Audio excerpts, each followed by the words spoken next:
The impact of the terrorist attacks is still being felt today, especially for countless military families. 3 million military members have served since 9/11. 800,000 were combat duty in Afghanistan, according to the Defense Department. More than 7,000 have died in the war on terror. News4 Jax anchor Kent Justice spoke with one widow who knows that loss all too well. There's certain memories you can't blur out at all.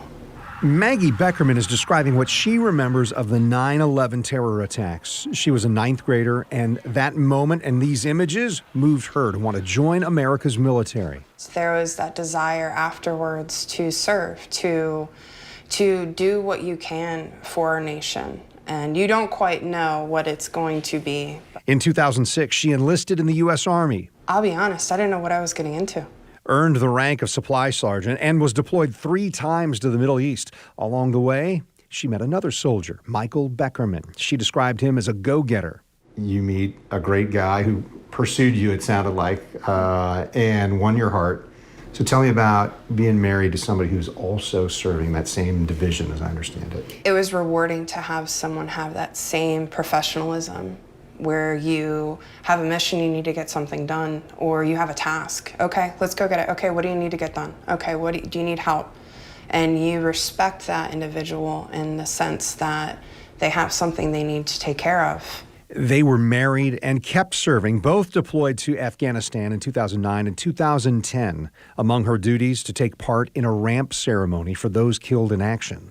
I was the last body that they would pass, and it was, you think about all their families. You think about what were their thoughts.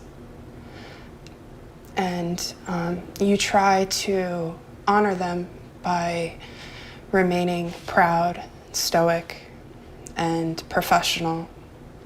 And there's a gut feeling of just, let's get the mission done. On the last day of 2010, Maggie's battalion commander had a message for her. She worried a battle buddy with children was being notified of a death. Maggie didn't see it coming. I was like, this is a Red Cross message, so I said a prayer, give her the strength for what she needs to get done and help her through this. This is not going to be easy. And when I walked inside, when I walked inside, my first sergeant told me to go into my commander's office, and that's when I found out. Sergeant Michael Beckerman had given his life for his country, killed by an improvised explosive device inside a building. And Michael did what he loved, and he protected those that he cared for. The explosion took his life and changed hers forever. It was hard because my very last ramp ceremony was actually my husband's, and I was a part of it in a different way. I was actually following his casket from behind. In the months that followed, she realized she needed to transition back to civilian life. She also found a way to cope with her loss and contribute to other warriors. The founder said, this is why. You're the reason why we started this. Beckerman had found Canine Line, which trains a veteran's pet to be their support animal. Her companion is Gunter, and he's been a lifesaver. Now Beckerman is back to offering all she has to others, taking a leadership role now with Canine Line. Being the president of this organization, there's not just pride, but there's that ability to continue serving, to continue with that camaraderie with other people that have that same mindset. Maggie Beckerman, for her own sake and to honor Michael, is applying what she learned in the Army. You never give up. You never accept defeat. You never quit. You never leave a fallen comrade. And that follows you. And I can do that with Canine Line right now.